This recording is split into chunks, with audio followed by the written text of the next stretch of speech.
Cinema ಬರೀ ನೋಡಿದ್ರೆ ಸಾಕ?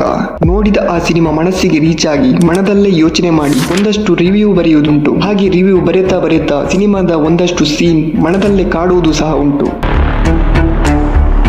ಹಾಗೆ ಕಾಡುವ ಸಿನಿಮಾದಲ್ಲಿ ತುಡರಂ ಸಹ ಒಂದು.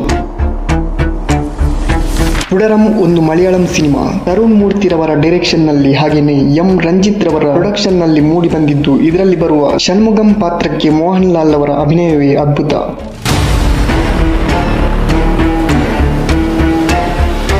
ಇನ್ನು ಕತೆ ಶುರುವಾಗೋದು ಒಬ್ಬ ಸಾಮಾನ್ಯ ಟ್ಯಾಕ್ಸಿ ಡ್ರೈವರ್ನ ಮನೆಯಲ್ಲಿ. ಅವನು ತನ್ನ ಪರಿವಾರಕ್ಕೋಸ್ಕರ ಕಷ್ಟಪಟ್ಟು ದುಡಿತಿರ್ತಾನೆ. ಹಾಗೇನೆ ಅವನ ಹತ್ರ ಒಂದು ಅಂಬಾಸಿಡರ್ ಕಾರ್ ಸಹ ಇರುತ್ತೆ. ಆ ಕಾರ್ನ ಡ್ರೈವರ್ ಸೀಟ್ ನಲ್ಲಿ ಕೂರೋಕೆ ಮೋಹನ್ ಲಾಲ್ ನ ಬಿಟ್ಟು ಮತ್ಯಾರಿಗೂ ಅವಕಾಶ ಇರೋದಿಲ್ಲ. ಹೀಗಿರ್ಬೇಕಾದ್ರೆ ಒಂದಿನ ತನ್ನ ಮಗ ಆತನ ಫ್ರೆಂಡ್ಸ್ ಅನ್ನ ಪಾರ್ಟಿ ಮಾಡ್ಲಿಕ್ಕೆ ಮನೆ ಕರ್ಕೊಂಡು ಬಂದಿರ್ತಾನೆ. ಆ ಟೈಮ್ ನಲ್ಲಿ ಮೋಹನ್ ಲಾಲ್ ಆತನ ಗೆಳೆಯನೊಡನೆ ಎಣ್ಣೆ ಹೊಡಿಲಿಕ್ಕೆ ಹೊರಗಡೆ ಹೋಗಿರ್ತಾನೆ. ಈ ಟೈಮ್ ನಲ್ಲಿ ಅವನ ಮಗನ ಫ್ರೆಂಡ್ಸ್ ಅಂಬಾಸಿಡರ್ ಗಾಡಿನ ಹೊರಗಡೆ ತಗೊಂಡು ಹೋಗ್ತಾರೆ. ಆವಾಗ ಅಲ್ಲಿ ಒಂದು ದೊಡ್ಡ ಸಮಸ್ಯೆ ಎದುರಾಗುತ್ತೆ. ಆ ಸಮಸ್ಯೆಯಿಂದ ತಪ್ಪಿಸಿಕೊಳ್ಳೋ ಟೈಮ್ ನಲ್ಲಿ ಆತನ ಗಾಡಿ ಮತ್ತು ಆತನನ್ನ ಪೊಲೀಸ್ನವರು ಹಿಡಿತಾರೆ. ಅದ್ಯಾಕೆ ಹಿಡಿತಾರೆ, ಅದರ ನಂತರ ಏನಾಯ್ತು, ಆತ ಅದನ್ನ ಹೇಗೆ ಎದುರಿಸ್ತಾನೆ, ಇದೆಲ್ಲ ಗೊತ್ತಾಗ್ಬೇಕಾದ್ರೆ ನೀವು ಮೂವಿನ ಫುಲ್ ನೋಡ್ಲೇಬೇಕು.